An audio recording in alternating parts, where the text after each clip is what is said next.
بنو امیہ کا سب سے حسین بادشاہ سلیمان بن عبد الملک، سب سے حسین، 42 سال کی عمر، جوانی، اس کی میت کو قبر کے قریب کیا گیا تو ہلنے لگا تو اس کے بیٹوں نے کہا ہمارے ابا زندہ ہیں، وہ سکتہ ہو گیا ہے، زندہ ہیں۔ عمر بن عبدالعزیز رضی اللہ رحمت اللہ علیہ فرمانے لگے ارے بھتیجو زندہ نہیں ہے، قبر کا عذاب جلدی شروع ہو گیا ہے، بل عجل اللہ بالعقوبہ، چھپاؤ، جلدی چھپاؤ۔ عمر بن عبدالعزیز جس تخت پر بیٹھے اس پر سلیمان تھا، اس پر ولید تھا، اس پر عبد الملک تھا، ان تینوں نے اپنے من کو راضی کیا، عمر بن عبدالعزیز نے اپنے رب کو راضی کیا۔ جب عمر بن عبدالعزیز کا وقت آیا مرنے کا تو انہوں نے بلایا رجا بن حیوہ سے، فرمایا کہ میں نے عبد الملک بن مروان چاچا بھی تھے، سسر بھی تھے، ان کی بیٹی فاطمہ سے شادی ہوئی تھی، میں نے اس کو قبر میں اتارا، کفن کی گرہ کھول کے دیکھا تو اس کا چہرہ قبلے سے ہٹ چکا تھا، رنگ کالا سیاہ پڑ چکا تھا۔ عبد الملک بن مروان گورا چٹا تھا، یہ جگہ سرخ تھی، کالا۔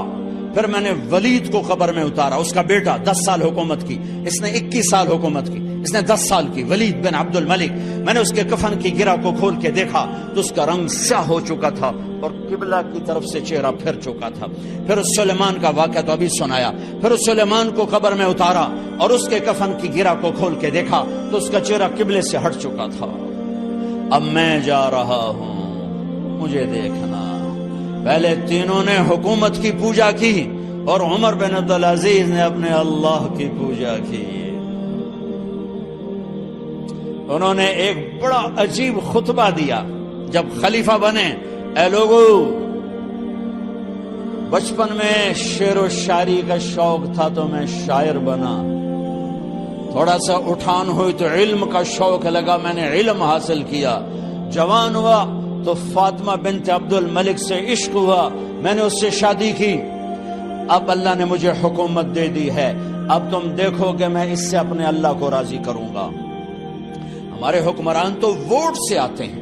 اور چلے جاتے ہیں 4-5 سال کے بعد، ان کی وراثت میں حکومت آ رہی ہے اور 3 بر اعظم پر حکومت ہے، اور ایسا رعب دبدبہ ہے بنو امیہ کا، کوئی ان کے سامنے سر نہیں اٹھا سکتا۔ 3 بر اعظم میں زکوٰۃ لینے والا کوئی نہ بچا، 3 بر اعظم میں سوال کرنے والا کوئی نہ بچا، 3 بر اعظم میں ظالم کوئی نہ بچا، 3 بر اعظم میں مظلوم کوئی نہ بچا، لیکن خود کیسا رہا؟